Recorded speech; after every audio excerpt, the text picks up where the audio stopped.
C'est toujours un réel plaisir de vous retrouver sur le plateau du débat du 12-15 sur Gabon 24. Les ministères de l'Agriculture et des Infrastructures ont reçu une dotation en véhicules et engins des mains du président de la transition, le général Brice Clotaire Oligui Nguema, hier, du matériel d'une valeur estimée à 64 milliards de francs CFA destiné à l'entretien du réseau routier national pour faciliter la production et l'acheminement des produits agricoles et in fine, lutter contre la dépendance alimentaire du pays qui importe environ 400 milliards de francs CFA par an de denrées alimentaires. Quel mécanisme pour l'autonomisation et le développement du secteur agricole au Gabon? C'est le thème du débat du 12-15 sur Gabon 24. Et pour en discuter, nous recevons M. Boris Evar Efwa Abba. Il est entrepreneur. Monsieur, bonjour. Bonjour. Vous êtes également le manager de Agri Business, c'est bien ça? Exactement. Et à ses côtés, M. Boris Gaël Elanka, il est ingénieur agronome, président de l'Association des agronomes du Gabon, représentant pays de l'Union des ingénieurs agronomes africains du Gabon. Monsieur, bonjour. Bonjour, monsieur. Et merci d'avoir accepté l'invitation de Gabon 24 pour discuter de cette forte actualité, de cette dotation matérielle roulant de la part du chef de l'État à 2 ministères sectoriels. Et avant notre discussion, eh bien, je vous invite à regarder ce reportage qui revient effectivement sur cette dotation. Pour le ministre gabonais de l'Agriculture, Jonathan Inyumba, aux côtés de son collègue des Travaux publics, cette importante dotation en équipement et en engins mécaniques pour exploiter en abondance le potentiel agricole du pays est Noël avant l'heure.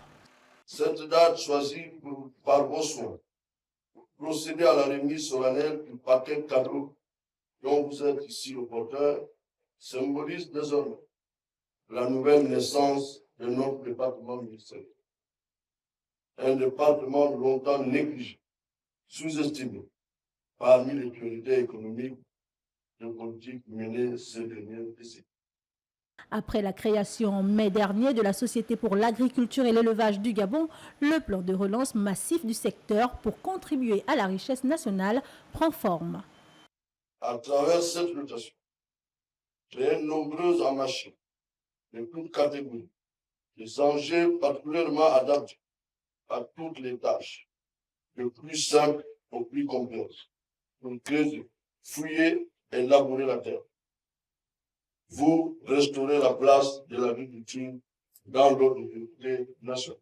Rendre au Gabon sa dignité alimentaire, c'est porté par ce défi patriotique que s'activent les autorités de la transition. Défi qui ne pourrait se relever sans la contribution de la population au regard des nombreux bénéfices à en tirer, tous secteurs confondus. L'activité agro-pastorale est aussi porteuse d'une certaine dimension patriotique. Chaque parcelle cultivée assure une dignité sociale en même temps que nous. Elle construit un sentiment général d'attachement à notre terre et à nos ancêtres. Aussi notre devoir, en m'adressant à l'ensemble des ressources humaines du ministère, est d'oser gagner ce pari patriotique. Évalué à près de 33 milliards de francs CFA, ce coup de force au secteur devrait pouvoir attirer les jeunes sans emploi, asseoir les services dédiés et favoriser une alimentation plus saine et de qualité. Alors, chers messieurs, on vient de le voir, 13 niveleuses, 10 chargeurs, 12 pelles hydrauliques, 2 pelles 395, 9 porte-chars à 4 essieux, 53 camions bennes, 2 camions citernes à eau et 27 Toyota Land Cruiser double cabine. Est-ce la recette pour atteindre l'autosuffisance alimentaire au Gabon? Monsieur. Merci, monsieur Abour. Est-ce la recette? Il faut savoir que l'agriculture au Gabon a tellement de difficultés que sa recette semble complexe. Aujourd'hui, ces engins ne sont qu'un élément de la recette. Parce que pour faire une bonne sauce, il faut beaucoup d'éléments. La mécanisation et les machines au niveau de l'agriculture sont tout simplement un élément qui permet d'avoir la bonne recette agricole au niveau du Gabon. Ça, c'est déjà une étape. Également, les hommes deviennent une autre étape. D'accord, les hommes sont une autre étape, en effet. Et là, on vient de voir quand même des engins mis à la disposition des acteurs du secteur. La mécanisation, est-ce qu'elle peut prendre forme avec cette dotation? Avec ces outils, on peut déjà dire que la volonté y est. La volonté est présente. On peut déjà préparer des hommes pour atteindre l'objectif à minima. Mais la grande difficulté reste, on parle de la sauce pour la solution de l'agriculture au niveau du Gabon. Monsieur Boris Elanka, vous êtes également ingénieur agronome et président de l'Association des agronomes du Gabon. De nombreuses formations ont souvent été initiées à l'endroit des agripreneurs. Est-ce que ce qui est souvent revenu, disons-le très clairement, c'est souvent le manque d'accompagnement de l'État, ce qui a souvent posé problème dans le développement de ces secteurs. Est-ce que ces moyens peuvent-ils faire la différence pour impulser une véritable politique agricole dans notre pays? Bon, pour ma part, je pense que premièrement, ce n'est pas la première fois que le secteur agricole bénéficie d'autant de matériel. Ce n'est pas la première fois. Nous avons vu en 2012 le lancement du programme Graines. Et on a vu quels étaient les résultats. Le problème de l'agriculture n'est pas Quels étaient les résultats finalement en 2012 pour le programme Graines? Oui, pour le programme Graines, parce que voyez-vous, c'est aussi l'opportunité que nous avons là de faire quand même une espèce de bilan de ce qui a déjà été fait en matière de politique agricole. En matière de politique agricole, nous sommes toujours partis avec force. Ça veut dire, on a apporté du matériel, on a apporté ceci, mais on oublie que l'acteur principal du développement de l'agriculture gabonaise sera toujours l'agriculteur. Vous ne pouvez pas former une organisation pour développer une structure sans d'abord savoir de quoi réellement l'agriculteur a besoin. D'accord. Et quels sont les besoins de l'agriculteur aujourd'hui? Aujourd'hui, les besoins de l'agriculteur sont simples.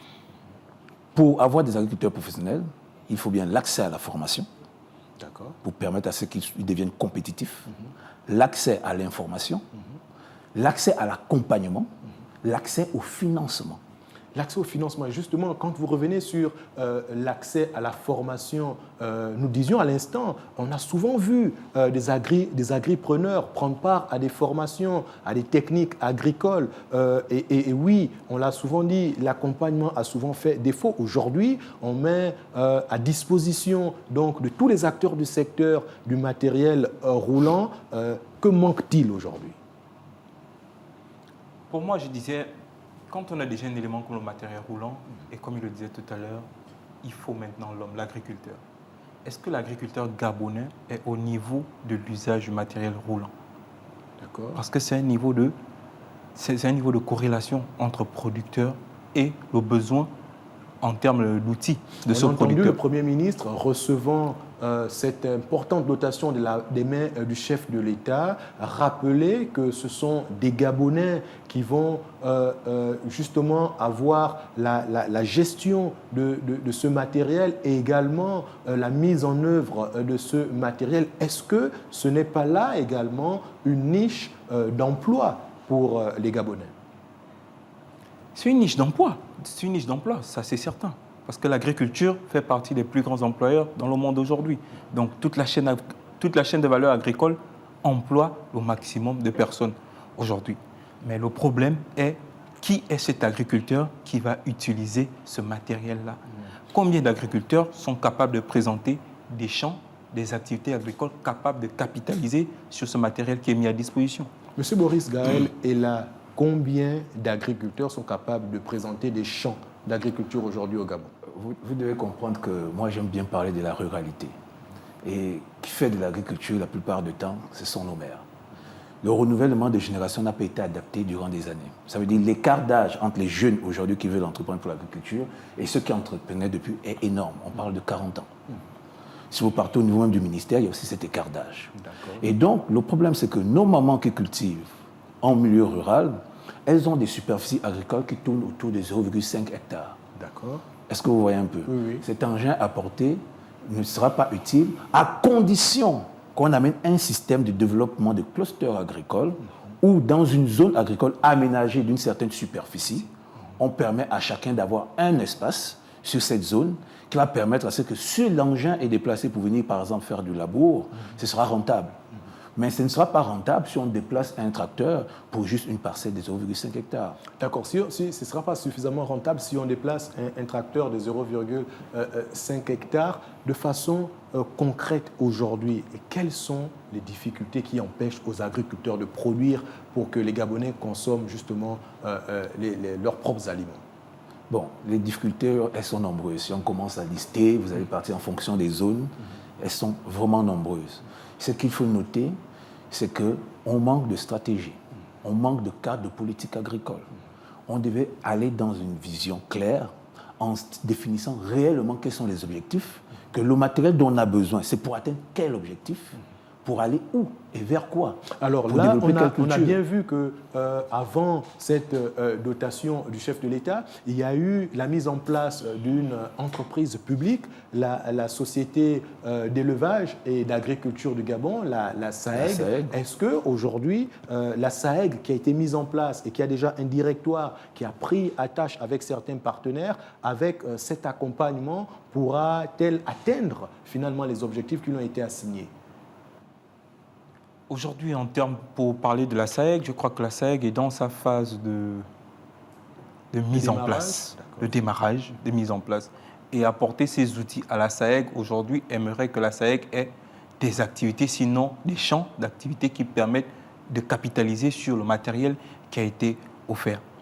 Mais le secteur, aujourd'hui, à la limite, comme on dit, le secteur a besoin d'hommes, le secteur a besoin d'agriculteurs. Et pour avoir ces agriculteurs, il faut tout simplement donner l'envie à la jeunesse pour être l'agriculteur de demain. Donner l'envie à la jeunesse pour être l'agriculteur de demain. Vous-même, ici sur le plateau, vous êtes des agronomes et vous avez des activités dans ce domaine. Qu'est-ce qui manque finalement pour qu'on ait une agriculture industrielle? Est-ce qu'il ne fallait pas aussi ce matériel-là pour permettre de produire à grande échelle? C'est comme le disait tout à l'heure mon confrère, parce que ce que nous on fait aujourd'hui, c'est à petite échelle, c'est à des petites quantités. Que faites-vous concrètement? Moi, aujourd'hui, je suis producteur de viande de porc.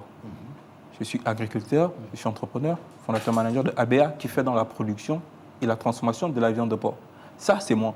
Lui, aujourd'hui, il fait à la limite dans du maraîchage. Pour augmenter nos productions et capitaliser sur le matériel qui a été mis en place, par exemple, on a besoin des espaces tels que les apps qui ont été mis en place. Donc, on peut dire au niveau du Gabon, les politiques sont mises en place pour favoriser l'agriculture. Aujourd'hui, on a du matériel pour favoriser également l'agriculture, mais il manque l'élément essentiel, comme on le disait, l'homme. L'homme. Alors, parlons un peu des ZAP, les zones agricoles à forte productivité. Elles ont été mises en place et on le sait, elles ont été mises à la disposition à la fois des industries, mais également des producteurs individuels. Est-ce que vous avez postulé, par exemple, pour avoir accès à ces zones agricoles à forte productivité? Bon, comme tout Gabonais acteurs du domaine, nous avons tous postulé. Mais à quel niveau sont ces dossiers? Nous ne le savons pas. Si ce matériel a été apporté pour aménager les apps, on va rentabiliser ce matériel parce qu'ils sont vraiment des grandes zones. Mais si ça n'a pas été apporté pour ça, je ne sais pas sur quoi on va utiliser. À part la SAEG qui pourra valoriser certains outils parce qu'ils sont en train d'aménager le ranch de l'Ekabi et le reste pour pouvoir produire dans les grands espaces. Même pour le petit producteur, vous devez comprendre que c'est le petit producteur qui produit le plus et le mieux. Il y avait des solutions plus adaptées pour accompagner ces personnes-là. Parmi lesquelles, c'est comme on a dit, l'outillage agricole à des niveaux. Ça veut dire, on parle de petit outillage. Le motoculteur, c'est un outil adapté à ceux qui font dans l'activité maraîchère. Vous avez la petite irrigation pour réduire la pénibilité des producteurs maraîchers. Vous avez aussi l'importance de professionnaliser l'acteur agricole parce qu'on peut tout faire. Si on n'a pas des acteurs professionnels pour produire, on pourra même amener des jets privés pour les agriculteurs, il n'y aura rien. Effectivement, on pourrait même apporter des jets privés, il n'y aura rien. Mais dites-nous de façon concrète, vous êtes des acteurs pleinement impliqués dans ce secteur. Aujourd'hui, avec ce matériel qui a été mis à la disposition du secteur, comment est-ce que le petit agriculteur, aujourd'hui, pourrait en tirer profit? C'est réorganiser le système. Ça veut dire, aujourd'hui, c'est amener les acteurs à collaborer, à coopérer pour pouvoir dire, aujourd'hui, quand nous voulons nous lancer, par exemple au village, moi je vais prendre l'exemple du village comme Mbadi Karofo et Takanyabé ou bien Eom, au Koumassi, chez ma mère. Si on amène les agriculteurs en disant, voilà les zones de culture qui appartiennent à tel, au lieu de moderniser, on va échelonner les mises en place en disant tel village, le matériel peut être disponible pour vous pour telle période afin d'ouvrir et aménager les espaces. Mais après, on n'a pas défini le modèle économique de l'utilisation de ces engins. Qui paye? Qui paye? Oui, qui va payer la prestation de l'engin? parce que c'est effectivement une collaboration entre dans l'État les pays et d'Afrique de l'Ouest, par exemple, ils ont BOMAF. développé des systèmes Oui.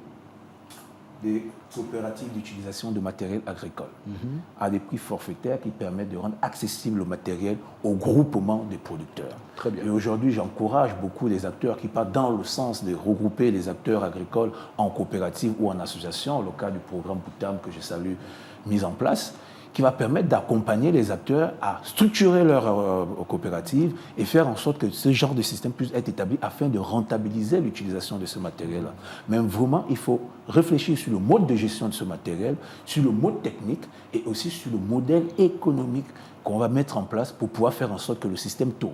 Parce qu'à un moment, l'État pourra avoir le plus économique suffisamment efficace et viable pour que le système tourne. Je me tourne vers vous, Monsieur Boris Evar Efoua Abba. Le gouvernement vient d'investir à travers son partenaire EBOMAF. Qu'en est-il de la question des semences ? Parce que oui, on a vu cet important matériel qui a été mis donc à la disposition à la fois des différents secteurs ministériels. On peut l'imaginer à destination donc des acteurs du secteur. Mais comment justement ces acteurs vont pouvoir arriver à produire? La question des semences, est-ce qu'il va toujours falloir importer des semences ou bien il faudrait arriver à produire des semences sur le plan local? Ça, c'est tout à fait... Ça, c'est une question qui rentre dans nos cordes. Parce qu'on se rend compte que qui dit matériel agricole dit bien semence de qualité. Parce que tout part de la semence. C'est la semence qui permet de produire sur de nombreux hectares afin d'avoir beaucoup de produits agricoles qu'on va capitaliser avec ce matériel agricole. Donc, vous voyez qu'à travers votre question également, il y a carrément une nuance qui vient encore d'être créée. On a du matériel agricole, on a du matériel pour faire de la mécanisation, mais on n'a pas de la semence agricole. Parce qu'en termes de semences, il faut reconnaître que nous, au Gabon, on a des produits de consommation qui rentrent dans nos mœurs, tels que la banane, le manioc, l'oignon, le piment, la tomate, et tout ça. Est-ce que ces produits sont cultivés à base de semences particulières? Semences particulières, je vais dire non, mais des semences améliorées, oui. On peut tout simplement faire l'importation de certaines semences améliorées pour augmenter nos rendements à l'hectare. Et ça, vous allez remarquer que on a cette difficulté-là en interne, sinon au fond. Mais on vient nous présenter un projet qui a été bien écrit, parce que le résultat est là. L'avantage avec ce projet et cette initiative, c'est parce que ça va faciliter les voies d'accès déjà. Et il faut le reconnaître, l'agriculteur en général, le petit agriculteur comme le grand, en a besoin pour écouler déjà sa Vous l'avez dit effectivement, parce qu'il ne s'agit pas uniquement du secteur de l'agriculture qui est bénéficiaire de ce lot de dotation en véhicules et en engins, mais également le ministère de TP à travers ses directions provinciales. Il va s'agir effectivement de pouvoir réhabiliter les différentes voies de communication pour faciliter l'écoulement, l'acheminement des différents produits agricoles. Mais je me tourne vers vous, Monsieur Boris Gaël Ella Anka, pour évoquer un tout petit peu la question des serres. Quand on parle de cette agriculture en serre, est-ce qu'il faudrait que les serres soient mises en place sur l'ensemble du territoire national, ou bien faudrait-il que les différentes provinces soient ciblées en fonction de leurs avantages comparatifs? En fait, le problème, c'est qu'on veut aller très vite. Vous avez posé la bonne question. Il y a du matériel, mais on produit quoi? Quelles semences? Les serres, ce sera pour quelle culture? Vous devez comprendre qu'on oublie toujours culturellement ce que nous on aime. Je vais revenir sur la question des semences. Vous allez venir dans le nord. Vous allez dire, bon, on vous amène des semences d'oignons. Mais le nord, culturellement, va vous dire, non, nous, on veut du maïs. Parce qu'avec du maïs, on a du mbet, on a du mangorokom. Très bien. On veut produire de la canne à sucre. Ce sont des mets locaux qui sont très prisés. On veut produire de la canne à sucre parce qu'on va produire du malamba avec. On aime de la pâte d'arachide. Vous connaissez le fourneau de Wolontem. Oui, tout à fait. Et le meilleur des maniocs du monde, le manioc à Nizok. Donc voilà pourquoi, pour se baser, est-ce que nous avons besoin de serre pour le moment? Pas forcément, mais les jeunes qui s'installent en maraîchage, eux, forcément, pour moderniser et introduire les nouveaux systèmes de production, on dit, bon, nous, on a besoin de serres pour pouvoir faire de la tomate. Oui, mais quelles semences de tomates? On prend chez qui?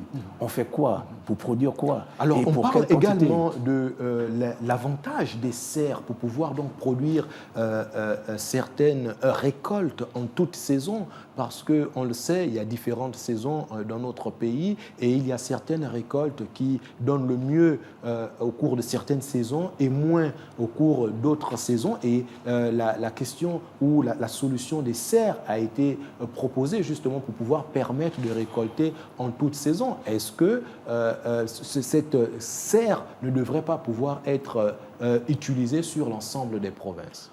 Oui, c'est possible, mais les serres ont un coût. Est-ce que le petit agriculteur a la possibilité de financer l'achat des serres? Et faire des serres amène aussi à développer une petite irrigation, qui a aussi un coût. Donc vous voyez qu'on va toujours se retrouver dans le modèle qui paye quoi, qui paye qui, et qui a les outils importants pour pouvoir faire en sorte que le modèle agricole qu'on veut mettre en place soit développé. Cultiver en serre demande une technique et des méthodes qui ne sont pas forcément transmises à des jeunes. Donc vous voyez qu'on revient toujours sur la même base que je répète, l'acteur principal de ce que nous voulons développer, c'est l'agriculteur.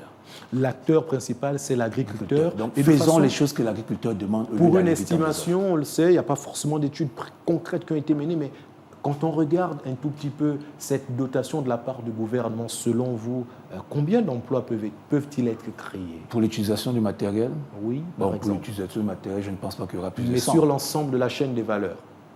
Ce sera juste l'utilisation de matériel. Il n'y a rien là. Il n'y a pas une chaîne de valeur vraiment concrète à vue d'œil. Ça veut dire qu'il faudra recruter des conducteurs d'engins. C'est tout. Et je sais que les pick-up qui sont arrivés seront donnés aux directeurs généraux pour faciliter le travail sur le terrain. Parce qu'aujourd'hui, le ministère de l'Agriculture souffre du manque de moyens roulants. Vous ne le savez pas. Une direction générale n'a qu'une voiture pour toute une direction générale. Comment ils vont faire pour suivre les différents projets qui sont venus. Donc, pour le renforcement matériel roulant pour les ministères, j'espère que ça ira pour ce ministère et j'espère qu'on va doter les directions provinciales et les directions générales de ce matériel pour aller sur le terrain au plus proche des agriculteurs. Ça va permettre ensuite maintenant d'être proche de l'acteur principal et de développer vraiment l'agriculture. Et vous l'avez dit, effectivement, les directions générales qui étaient dépourvues en moyens roulants, on le rappelle, on parle de 27 Toyota Land Cruiser double cabine pour 9 provinces. On peut aisément penser 27 sur 9, oui, mais toujours insuffisant. D'accord, mais à partir de ce moment, lorsqu'on met à la disposition ces 27 véhicules, il faut, vous l'avez dit, suivre les différents projets agricoles qui sont développés.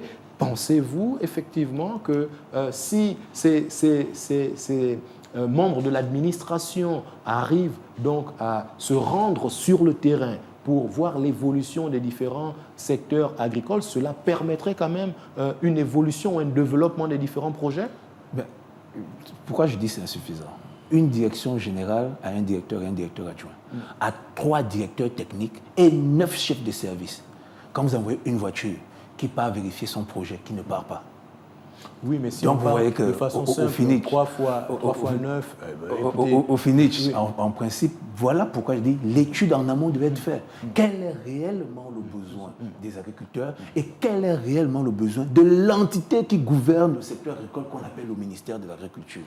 Ce ministère a besoin d'outils importants sur le plan organisationnel, sur le plan structurel, pour pouvoir bien fonctionner, pour être présent sur le terrain, près des acteurs. Et si on avait fait cette étude, je pense qu'on aurait mieux orienté les financements et pas juste prendre les outils de cette façon. Oui, non, mais prendre les outils de cette façon, vous conviendrez quand même qu'il n'est pas aussi évident de pouvoir satisfaire toute la demande tout de suite. C'est un pas qui a été fait. Je me tourne vers vous, Monsieur Boris Efouaba. Comment comptez-vous jouer votre partition véritablement en tant qu'acteur engagé dans ce secteur pour pouvoir contribuer à son développement? En ce qui me concerne, pour moi, ma partition aujourd'hui se joue sur la jeunesse déjà, parce que le but de mes activités, le but de mon engagement agricole, c'est tout simplement de multiplier les acteurs agricoles, donc que ce soit par l'exemplarité, par des formations, que par de l'accompagnement de tous ceux qui veulent bien faire dans l'agriculture. Parce qu'il faut dire qu'au niveau où nous sommes, Et avec ce qui se passe au Gabon, chacun de nous a l'obligation de jouer sa partition, du moins pour le secteur qui est le sien. De l'exemplarité, de l'accompagnement. Et vous, Monsieur Boris Gaël Elanka, que faudrait-il rajouter davantage à la suite, effectivement, de cet important lot de dotation pour justement booster véritablement le secteur agricole dans notre pays? Continuons à travailler pour enrichir le secteur agricole en commençant par soutenir structurellement le ministère de l'Agriculture, afin qu'ils aient des moyens roulants, du matériel pour bien fonctionner. Ensuite, occupons-nous des petits producteurs. Le milieu rural, c'est le milieu qui nourrit les villes. Ce n'est pas les villes qui doivent venir au milieu rural. C'est le milieu rural qui nourrit les villes. Donnons l'accès à la formation, à l'information, au matériel utile et nécessaire, adapté au niveau de production qu'on a, et améliorons le cadre de vie en milieu rural. Améliorant le cadre de vie au milieu rural. C'est déjà la fin de notre débat du 12-15. Je rappelle que nous discutions des mécanismes pour l'autonomisation et le développement du secteur agricole au Gabon et nous recevions M. Boris Evar Efwa Abba. Vous êtes ingénieur agronome, entrepreneur agricole, c'est bien cela, manager de l'entreprise Agri-Business Activity, c'est bien cela. Et M. Boris Gaël Elanka, vous êtes ingénieur agronome, président de l'Association des agronomes du Gabon, représentant pays de l'Union des ingénieurs agronomes africains du Gabon. Merci d'avoir accepté cette invitation de Gabon 24. Merci d'avoir accepté de discuter de ce thème avec nous. Je vous rappelle que l'actualité se poursuit sur Gabon 24. Ne zappez pas.